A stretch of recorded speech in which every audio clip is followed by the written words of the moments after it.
We're all just walking each other home, but I'm really, really tired. That was pretty much the takeaway from my last Dance to Polarity conversation. Really, really interesting conversation around the topic of trust and safety between men and women. And this woman spoke a lot into how she's had a lot of experiences of feeling unsafe, kind of just walking down the street. A lot of people, men, catcalling and construction site, that kind of typical thing that we hear about. And that's been her experience. And the sense of unsafety she feels simply by being a woman. And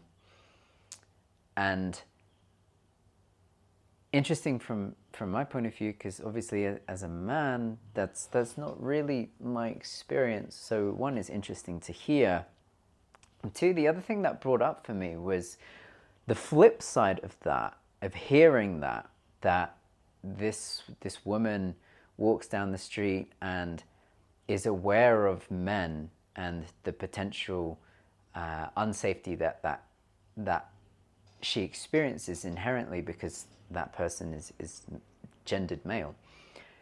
And my immediate response was, well, obviously sadness that that's her experience, and that's a lot of women's experience. And also from a man's point of view, oh, I'm perceived as unsafe simply because I'm a man. It's not to say one is better or worse than the other, simply to just recognize the other side of that coin.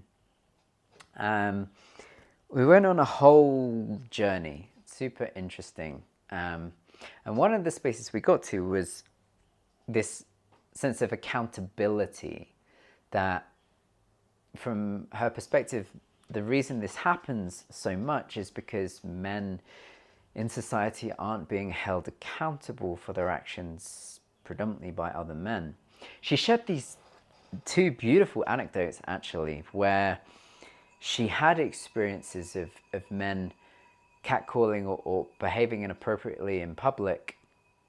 And the thing that she did completely changed the dynamic. She said how she put her hand on her heart and she turned around and she made eye contact with these individuals and said, thank you, or words to that effect. And a conscious, integrated, healthy, adult acknowledgement.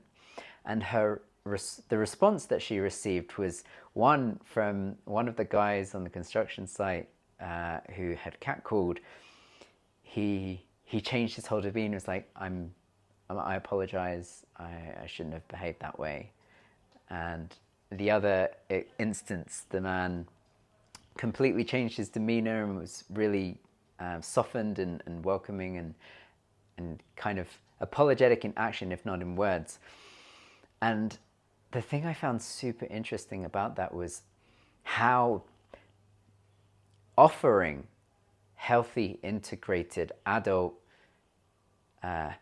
empowered feminine invited the men to rise and meet it in healthy, adult, masculine. And I love that. I love that because it's so empowering. And the thing she said was, it's just kind of exhausting to need to do that all the time. And I get that. It is really exhausting. Consciously trying to be in conscious awareness, to have that sense of integrated presence rather than dropping into unintegrated primal programming. It's challenging. And on that topic of accountability, she asked me, if you were in that situation and you were on a construction site and one of the guys you were working with did that, can you tell me that you would hold him to account? And my honest answer was, that I would love to say that I would, and I can't guarantee you that that will be true. And that sounds terrible because, you know, I would hope that I would, but I can't guarantee it. And it actually made her a little bit upset. It's actually a question that she asked her son, and her son seems to have been, you know, raised very well from the conversation that we had, and a man of integrity. And he essentially kind of said the same. And I think it perhaps upset and surprised her too. And the rationale that I gave for this was, well, I would love to tell you that I definitely would. And it would feel out of integrity to do that because I can't account for the unknown. And to say that I can would feel kind of like lying to you. And so I wouldn't want to do that. I wouldn't want to jeopardize my integrity by giving you a false truth. The way I invited a reframe of the question is, well, rather than ask, would you tell me that you definitely would? I reframed it as, well, can you tell me why you wouldn't? As in, why wouldn't I hold that man into account? For me, that's a more interesting question, because, you know, every part of me would want to say yes, that I would, and there's part of me stopping myself from doing that. And it's not because I don't want to hold that man into account. It's that there may be an extenuating circumstance that would mean in doing so, it would risk my safety. And not that my safety is more important than yours as a woman.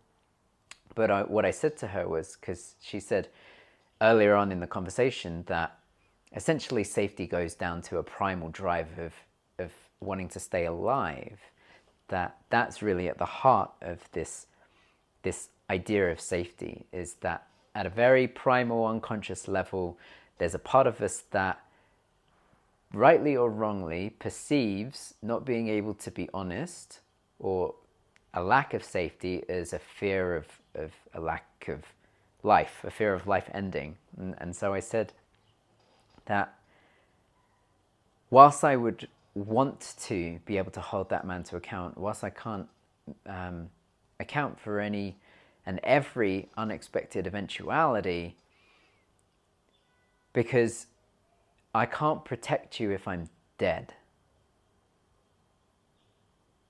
And that was really where that 0.1% of uncertainty lies. It's, I would love to be able to offer you my full protection. I will give you everything that I can, up until the point where offering it puts mine and therefore your safety at risk.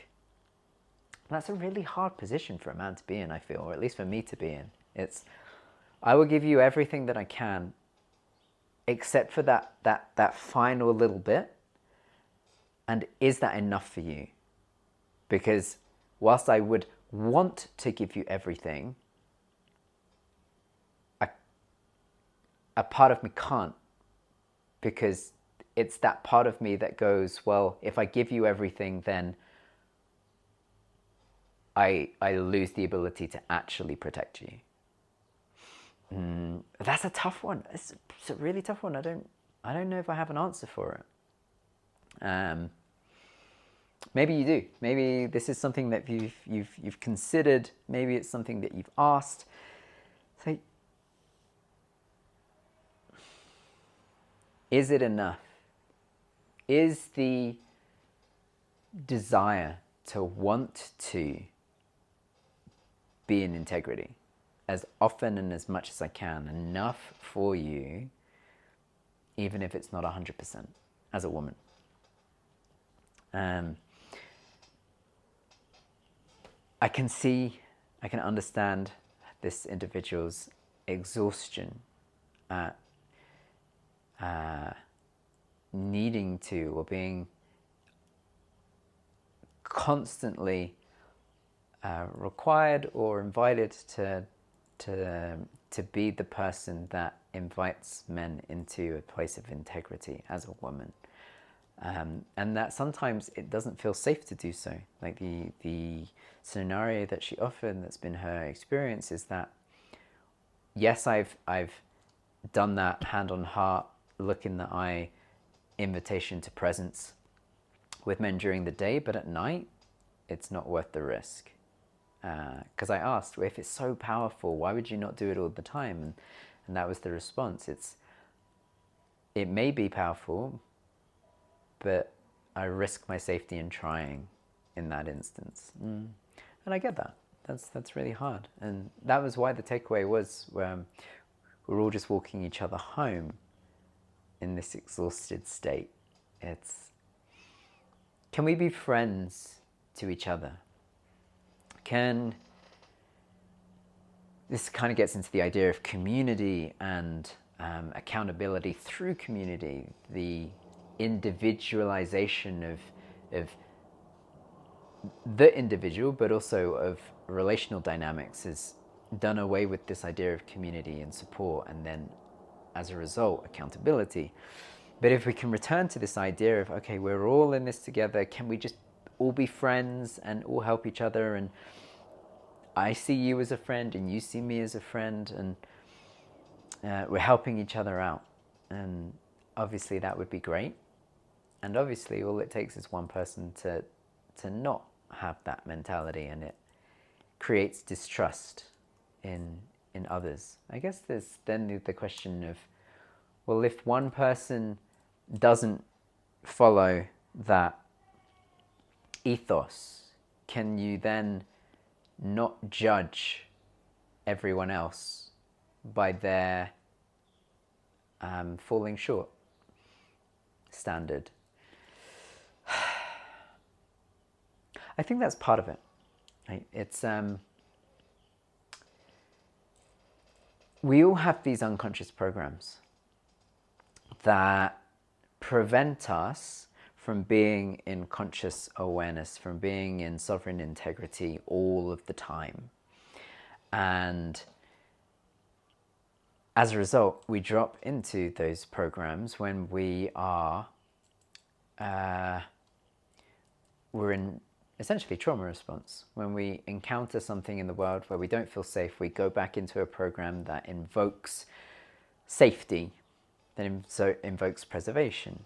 And what's required is the constant returning home and the constant walking each other home back to that place of conscious awareness. And this is really what I'm doing with mind yoga, is the recognition that in tantric teachings we have this idea of samskara. It is these mental emotional knots that need digesting or massaging out, as I like to say, so that we can flow and be free, so that when these triggers occur, potential triggers occur, we don't get dropped back into those unconscious programs, but we can maintain our integrity. It requires a strong energy body because it can be exhausting. However, if you're able to work with someone can walk you closer to home. You have the opportunity to massage out, to digest those knots so that they no longer present themselves as a problem. And the more massaging out, the more knots that can be digested, the easier it is to remain in that place of integrity, the easier it is to reside in that home, in that essence nature. And the more capable we then are of being able to see one another as a friend, knowing that we are safe, and then invite them into integrity rather than seeing it as a chore or it exhausting our energy body. And that's the benefit of doing this work. It's the reason why I do these sessions of mind yoga with people, is so that in working through these knots, digesting them, it allows you to stay in that place of integrity more easily.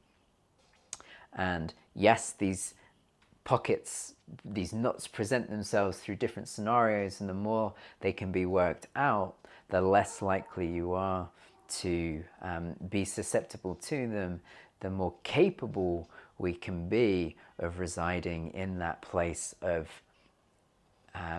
presence, of empowerment, of accountability for one another, for oneself, but also for one another. And that's the value of it.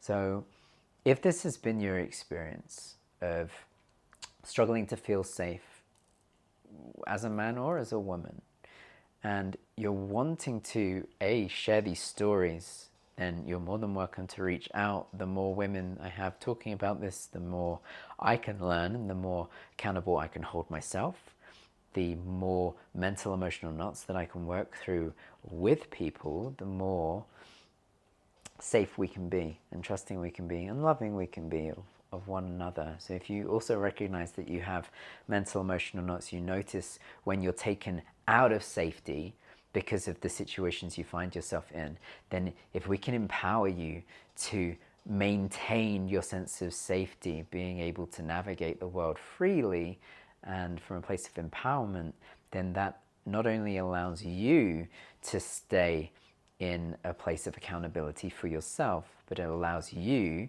to keep others in account in the community that you find yourself in.